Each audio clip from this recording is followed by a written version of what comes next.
L'État vous prend 50% de votre richesse. 50% de la richesse que vous produisez est captée par les gros doigts de l'État. Mais devinez quoi? Eh bien, ça ne suffit pas à Emmanuel Macron et à Bruno Le Maire. Non. Ils avaient prévu de faire un déficit le plus important qu'on ait jamais fait en 2023. Mais là non plus, ça ne leur suffit pas. Les derniers chiffres montrent qu'ils ont explosé encore leurs prévisions, explosé la dette, explosé le déficit, et ils nous disent qu'ils gèrent la France au mieux.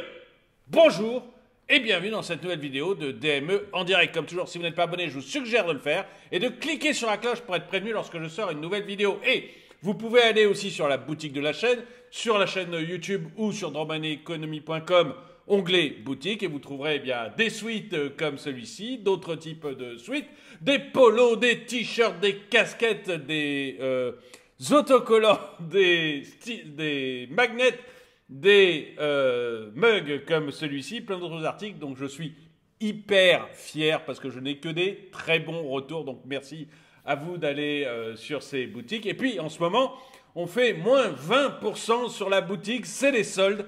Donc profitez-en, c'est moins 20% actuellement sur tous les produits. Et donc, après ce petit moment d'autopromotion, parce qu'il faut bien vivre et parce que je suis vraiment très content de mes produits, eh bien on va parler du déficit, le déficit de l'État, parce que vous avez un État qui, merveilleusement, vous prend donc la moitié de la richesse que vous produisez. Regardez les agriculteurs, aujourd'hui, ils n'en peuvent plus, ils sont en train de crever, parce qu'on augmente encore leurs taxes sur le gasoil, après leur a mis des réglementations dans tous les sens. On augmente encore les taxes sur les gazoles.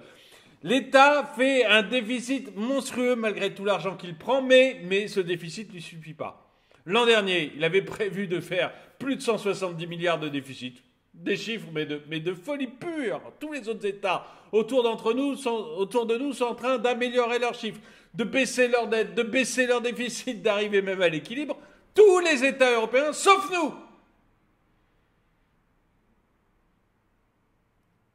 Eh bien, cela ne leur suffit même pas. Les chiffres sont tombés récemment et on voit que malgré le déficit record qu'ils avaient prévu, eh bien, ils vont faire un déficit encore plus important que ce qu'ils pensaient. Ça va être encore pire que ce qu'ils pensaient. Et vous allez voir que Bruno Le Maire a le culot de dire, mais le culot de ces gens-là, mais ça m'épreuve. Excusez-moi, ça m'énerve un peu, je suis à la limite du hurler, j'essaie de me contenir, mais le culot de ces gens-là. Bruno Le Maire ose dire, tout en annonçant des déficits pareils, qu'ils vont continuer à bien gérer le budget de l'État. On se dit, mais les gars, mais vous tiendriez pas... Enfin, heureusement que vous avez choisi la fonction publique, mais vous tiendriez pas longtemps dans le privé. Annoncer des chiffres comme ça, mais n'importe quel PDG annonce ça, il se fait virer dans l'heure. Il ne reste pas à son poste.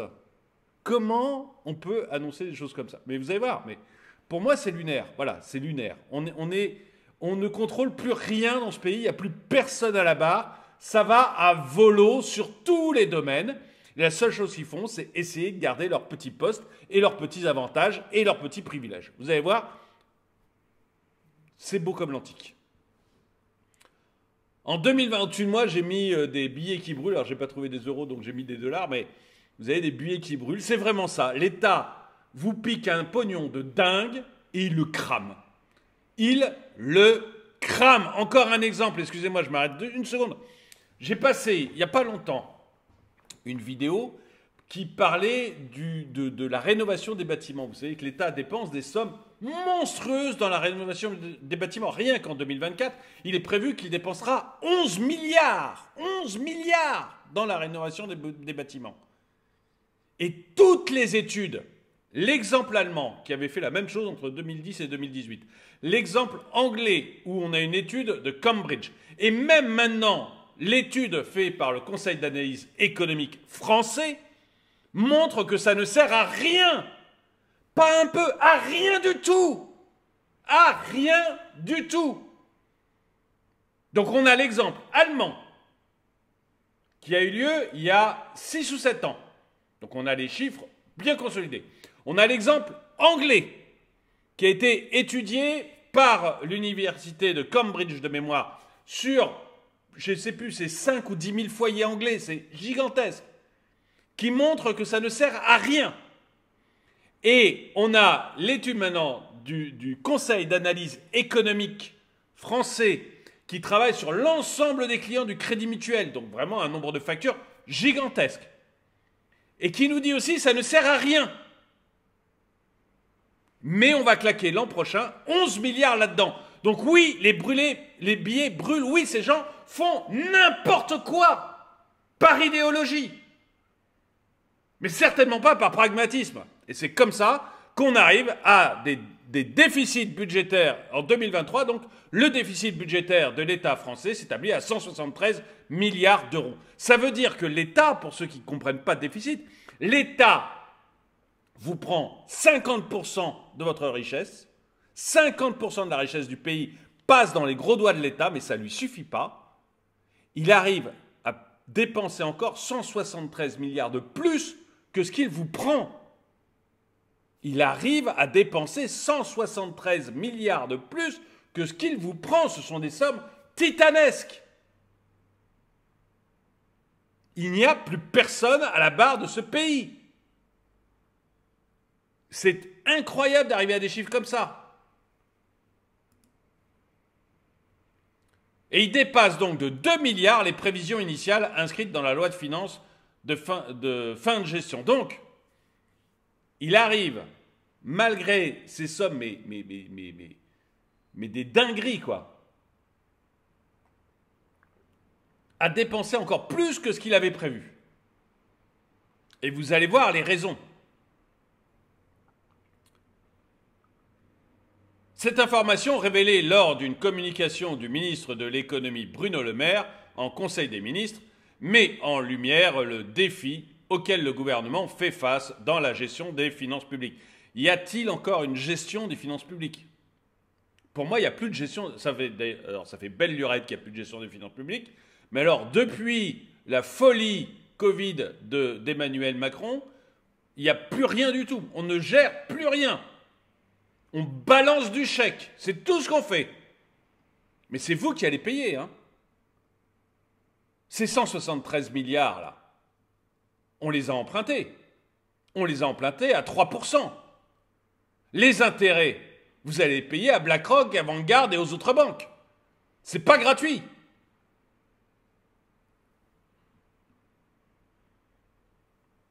Et vous allez vraiment les payer. En impôts, en taxes.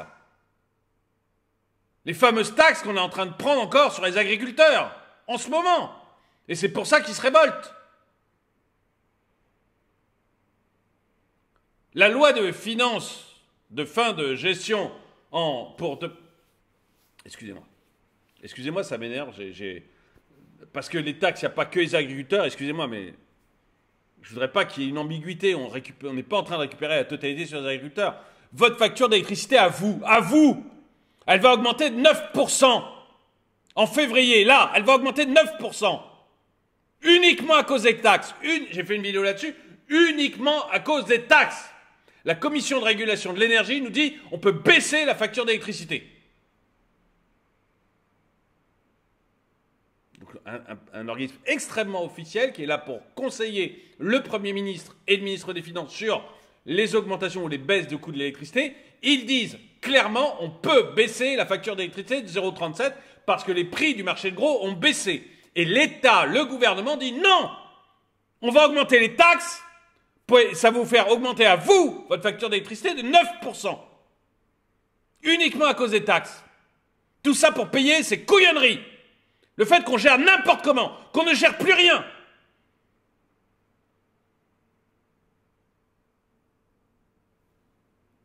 Alors oui, ça m'énerve, je suis désolé. Alors il y en a qui vont encore mettre dans les commentaires, tu t'énerves, tu t'énerves. Oui, je m'énerve.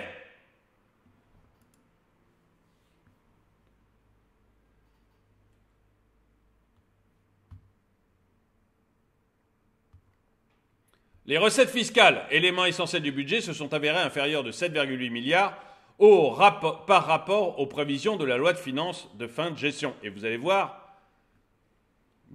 pourquoi il y a eu moins de recettes fiscales, c'est tout simplement parce que le pays s'effondre. Vous allez voir que ce n'est pas du tout des bonnes nouvelles, ce n'est pas qu'ils ont baissé les taux d'impôt.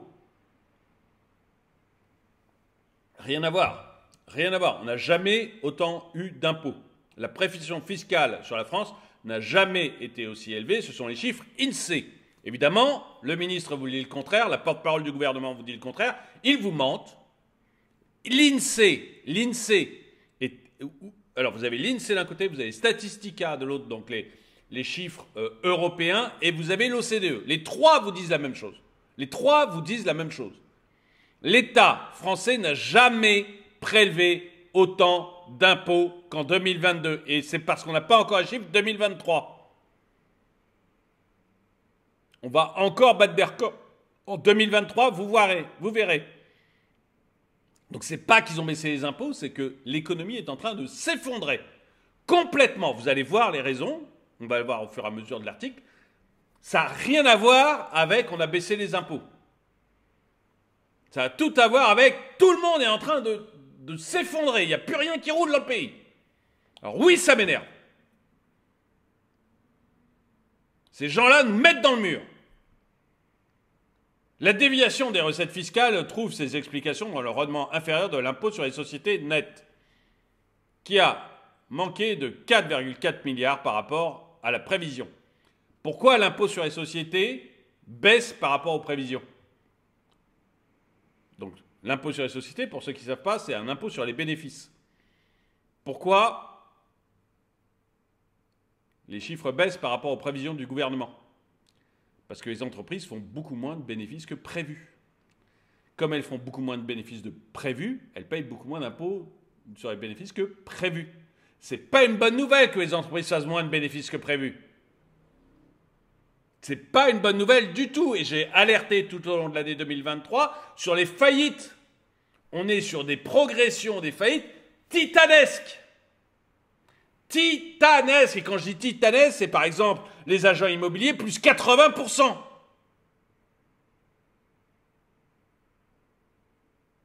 Les promoteurs immobiliers plus 40%. Et si vous regardez les artisans, les commerçants, on est dans le même ordre de chiffres.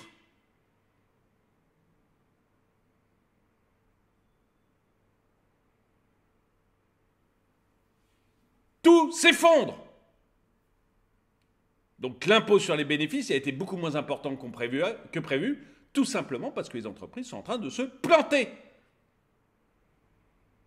Et si les agriculteurs sont en colère, c'est ce que je disais, c'est exactement ce qui se passe dans le reste de l'économie aussi. On a mis tellement de normes, tellement de règles débiles, absconnes, tout ça pour faire plaisir à des écologistes pastèques, vert dehors, rouge dedans.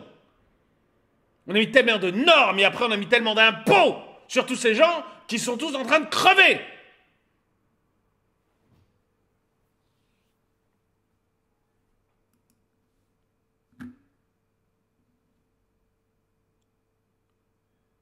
Cette situation est attribuée à un compte de décembre inférieur aux attentes et à un bénéfice fiscal peu dynamique. Bah oui, bénéfice fiscal peu dynamique. Les entreprises ne font pas de bénéfices. Voilà, ce qu'on appelle le bénéfice fiscal, c'est le bénéfice que font les entreprises que l'on peut taxer. Bah oui, il n'est pas dynamique. Quand tu étouffes les gens avec du réglementation et de l'impôt, oui, forcément, c'est pas dynamique. De même, la taxe sur la valeur ajoutée a généré 1,4 milliard d'euros de moins que prévu. Et l'impôt sur le revenu a enregistré une moins-value de 1,4 milliard d'euros. Ça veut dire quoi ? La TVA enregistre 1,4 milliard d'euros de moins que prévu, malgré une inflation titanesque. Donc elle devrait augmenter de manière titanesque. Comment voilà, les gens consomment moins. Pourquoi vous consommez moins ? La TVA, c'est l'impôt qui est sur la consommation. Pourquoi vous consommez moins ? Parce que vous n'avez plus de fric.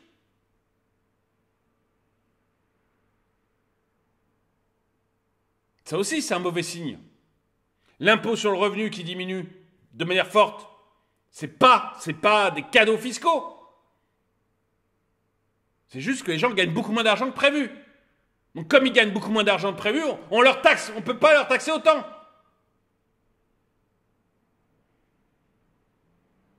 L'impôt sur les sociétés, la TVA, l'impôt sur le revenu qui rapporte beaucoup moins que prévu, c'est des très mauvaises nouvelles.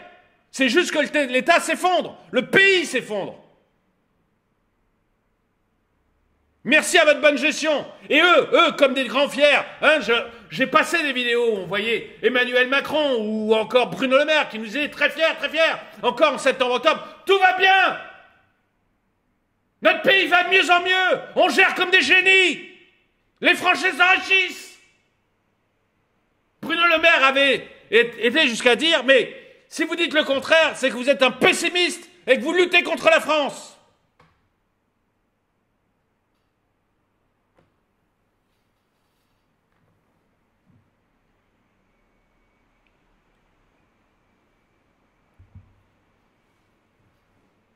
Je suis encore m'engueuler dans, dans les commentaires parce que je hurle trop. Bah, baissez le son si vous voulez.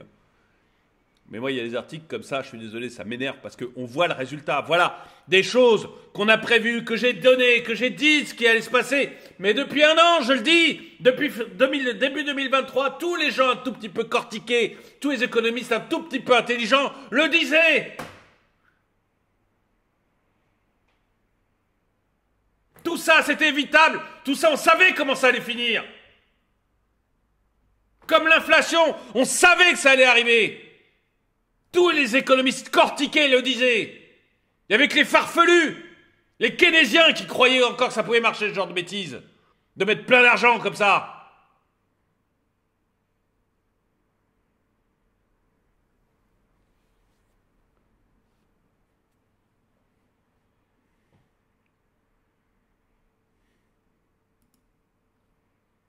Et on voit notre pays, sans les chiffres, devant nous, qui s'affaiblit, qui se ruine petit à petit. Tout ça parce qu'on a un État idéologue qui crame l'argent dans des projets stupides qui ne servent à rien. Et que ça sert à rien, c'est pas moi qui le dis, c'est Cambridge, c'est le Conseil d'analyse économique, c'est les résultats de l'Allemagne. Donc c'est pas de moi ça. Ou plutôt si, c'est moi qui le disais il y a déjà 1 an, et même 2 ans que je le disais que ces rénovations énergétiques des bâtiments, c'était complètement délirant et stupide. Et maintenant, ça y est, on a l'exemple allemand, on a Cambridge, on a le CAE qui disent la même chose que moi. Ras-le-bol. Et vous verrez que sur la voiture électrique, ça nous fera la même chose. On aura des rapports qui iront dans le même sens. Mais on aura claqué aussi des dizaines de milliards. Par idéologie, par bêtise.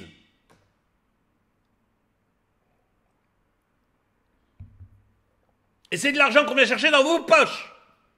Des sous-sous qu'on prend dans vos poches.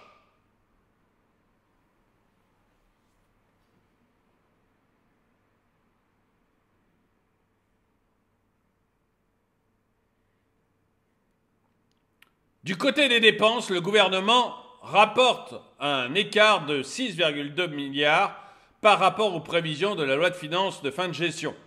Ce résultat est en partie attribué à la sous-exécution des crédits des ministères, représentant une diminution de 3,8 milliards d'euros. Donc les ministères ont moins dépensé que prévu, ça c'est la seule bonne nouvelle. La seule bonne nouvelle, les ministères ont dépensé moins que prévu. De plus, une moindre mobilisation du prélèvement sur recettes, soit 1,3 milliard d'euros de moins, a été enregistrée au profit des collectivités territoriales. Donc l'État a moins donné d'argent que prévu aux collectivités territoriales qui ont, tout ça à cause de la fluctuation des prix de l'énergie, ça a été moins grave que prévu, donc l'État a donné moins d'argent que prévu aux collectivités locales. Ça, c'est la seule bonne nouvelle. Face à ces défis, le gouvernement affirme, excusez-moi, ça m'énerve tellement que j'en bafouille, je suis désolé. Je suis désolé. Mais j'en peux plus, moi, de voir des gens qui gèrent comme ça le pays. J'en peux plus. Face à ces défis, le gouvernement affirme que des efforts de maîtrise du déficit du budget seront poursuivis. Poursuivis dans quelle mesure? À quel moment tu as maîtrisé le déficit du budget? À quel moment tu as bossé là-dessus? Le déficit, il n'arrête pas d'augmenter. C'est la fête du slip. Depuis l'arrivée de Macron, c'est la fête. On dépense l'argent à coups de dizaines de milliards sans même s'en rendre compte. Notre argent, votre argent.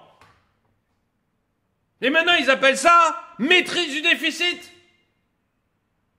Tous les pays européens font mieux que nous. Pas un, pas deux, pas que l'Allemagne, pas que les pays du Nord. Tous! On est aussi nuls que la Grèce!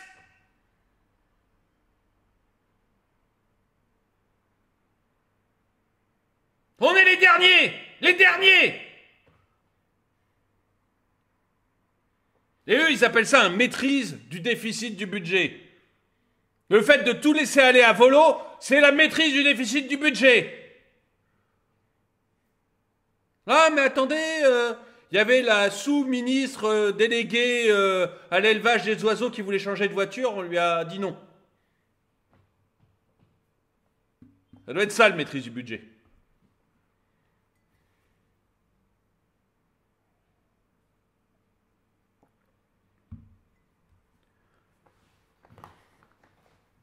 On maîtrise rien dans ce pays. Rien. Tout part à volo. Pendant ce temps-là, vous avez des professions entières qui sont en train de crever.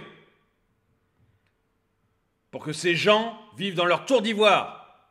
Bien alimentés, eux. Ah, eux, ils n'ont pas de problème, hein. Eux, ils auront toujours les voitures avec chauffeur. Eux, ils auront toujours les chefs 3 étoiles qui leur font des repas tous les midis. Au ministère, hein, parce que ça les embêterait un peu de devoir se déplacer jusqu'à un restaurant.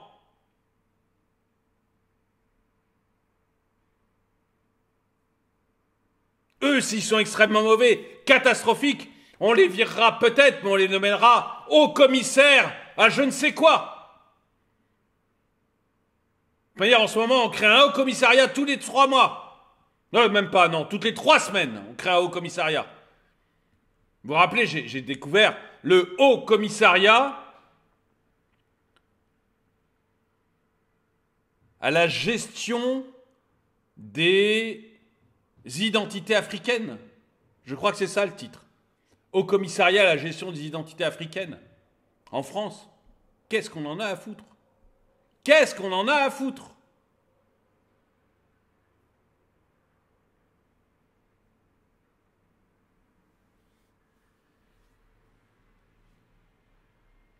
En dehors du fait de recaser des copains, ça sert à quoi ces machins-là?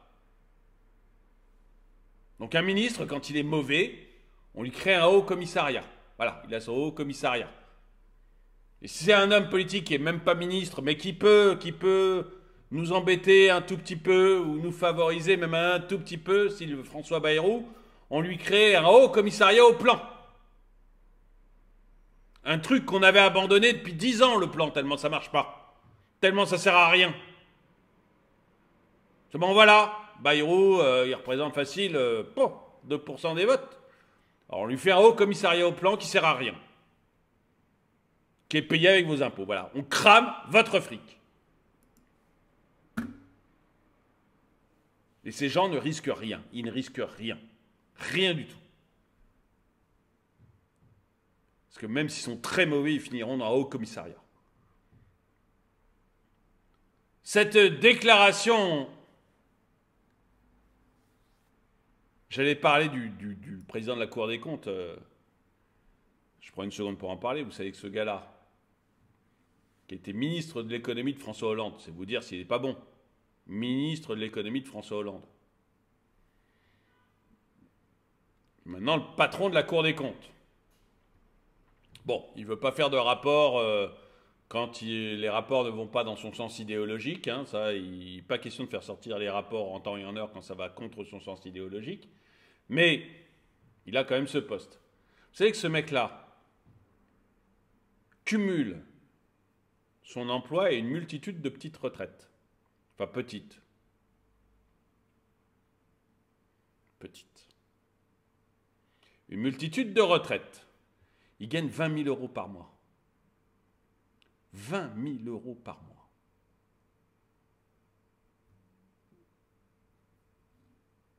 Mais il ne va pas sortir le rapport, hein, vous savez, quand il y a une loi qui passe sur l'immigration, il ne va surtout pas sortir un rapport sur le coût de l'immigration. Alors que c'est son seul boulot, éclairer l'opinion publique et éclairer les députés. Que le rapport aille dans un sens ou dans l'autre d'ailleurs, on s'en fout. La moindre des choses, c'est que quand les gens votent une loi qui parle justement du coût de l'immigration, qu'ils sachent précisément quel est le coût de l'immigration. Et ça, c'est le boulot de la Cour des comptes. Mais non, on va leur cacher. Pourquoi? Parce que ça ne va pas dans mon sens idéologique, voyons. Bah. Puis ça pourrait influencer le débat. Et alors, c'est bien ça pour ça qu'on le fait, le rapport. Mais 20 000 euros par mois. Hop!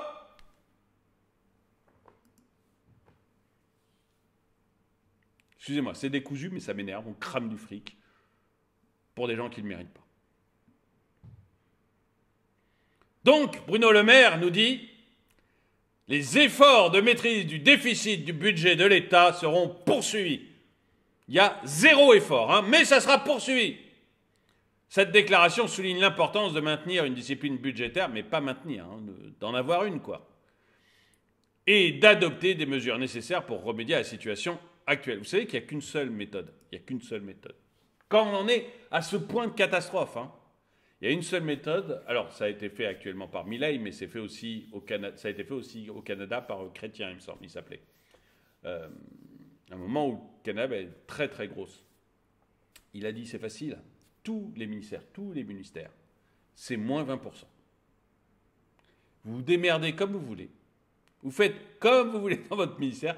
Je ne rentre pas dans la discussion, c'est moins 20%. Et Milei a à peu près la même approche, c'est dire, je supprime la moitié des ministères. Poum, je supprime la moitié des ministères. Résultat, c'est moins 30% sur le budget de l'État. J'ai fait une vidéo là-dessus. C'est la seule solution. C'est-à-dire que si vous rentrez dans le détail, vous ne vous en sortirez jamais. C'est comme les normes, les machins, les trucs là, où on est en train d'essayer de rouler les agriculteurs dans la farine. Rentrez pas dans le détail, les mecs. Vous supprimez, vous prenez un stylo, vous faites un gros trait de plume sur l'ensemble des normes françaises. Vous gardez les normes européennes, vous êtes obligé de les garder. Vous n'avez pas le choix pour le moment. Mais vous, hop, gros trait de plume sur toutes les normes spécifiques à la France. Et après, vous allez discuter pour faire la même chose sur les normes européennes. Rentrez pas dans le détail. Vous n'avez aucune chance. Quand vous avez 3 000, 4 000 morts, j'avais parlé pour élever les poulets, le bouquin, parce que c'est un bouquin de normes pour le poulet en batterie, donc en cage, c'est 167 pages. 167 pages de normes. Si vous les prenez une par une, vous êtes foutus. Vous avez juste à dire, le bouquin, je le prends, je le brûle. Terminé. Et pour le budget, c'est la même chose. Il ne faut pas essayer de réfléchir. Sinon, vous êtes foutus. Le budget, c'est je supprime la moitié des ministères. Hein, le ministère de la Culture, on s'en fout, ça ne sert à rien. Ça ne sert à rien. On avait déjà une culture avant le ministère de la Culture.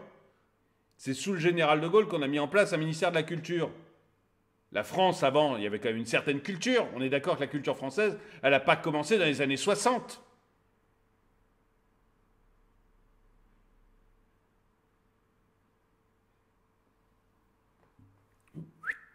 Trait de plume. On vire. Afuera, comme dirait Milei. Afuera. Mais, hop, on ne se pose pas de questions. On ne va pas trop réfléchir. On détruit. Tac, tac, tac, tac, et on avance comme ça. Et là, vous aurez certainement des résultats intéressants. Sinon, c'est terminé. Sinon, vous rentrez dans le détail, chacun va défendre son bout de viande, vous êtes foutus. Il est important de noter que le solde budgétaire définitif ne sera communiqué qu'au moment du dépôt de projet de loi relatif aux résultats de la gestion et portant approbation des comptes. Cela laisse entrevoir une période d'incertitude quant aux ajustements et aux mesures qui pourraient être nécessaires pour équilibrer les finances publiques dans les mois à venir. Mais pour les équilibrer, je vous l'ai dit, il n'y a qu'une seule solution, la méthode Milei, la méthode Chrétien, la méthode de tous les pays qui sont retournés. On y va à la tronçonneuse, quoi. Voilà, l'image, c'est l'image de Milei. On y va à la tronçonneuse, c'est le seul moyen. Si vous voulez fignoler, vous ne vous en sortirez jamais. Vous savez, c'est un peu... vous savez, il y a le nœud gorgien. Je ne sais pas si vous connaissez cette histoire. Alexandre le Grand. Alexandre le Grand, pour récupérer un royaume... excusez-moi, il m'est sorti de la tête, mais ce n'était pas prévu. On dit, voilà, pour devenir roi de ce royaume, les augures disent qu'il faudra défaire le nœud gorgien. Le nœud gorgien, ah, j'ai appuyé celui à me chercher. Le nœud gorgien, c'est un nœud énorme avec plein de... Voilà, c'était un énorme sac de nœuds, etc. Et donc, les augures disaient que pour devenir roi, eh bien, il fallait défaire ce nœud. C'était infaisable. Qu'est-ce qu'a fait Alexandre le Grand? Il a pris son épée, il a coupé le nœud en deux. C'était réglé. C'était réglé. Et c'est vraiment ce qu'il faut. Là, face à cet embriguement de règles, etc., de réglementations, etc., qui vont dans tous les sens, d'un côté, et puis de l'autre côté, ces imbriguements de dépenses publiques, de taxes qui vont aussi dans tous les sens, faut pas se casser la tête. Une grosse épée, vous coupez ça, c'est réglé. Et après, on redémarre sur une place nette. Il faut trancher le nœud gorgien. En conclusion, l'évolution du déficit budgétaire en 2023 met en lumière les défis économiques auxquels est confronté l'État français. Les écarts entre les prévisions initiales et les résultats finaux soulignent la nécessité d'une gestion financière prudente et d'une adaptation constante aux réalités économiques changeantes. Les efforts annoncés pour la maîtrise des déficits en 2024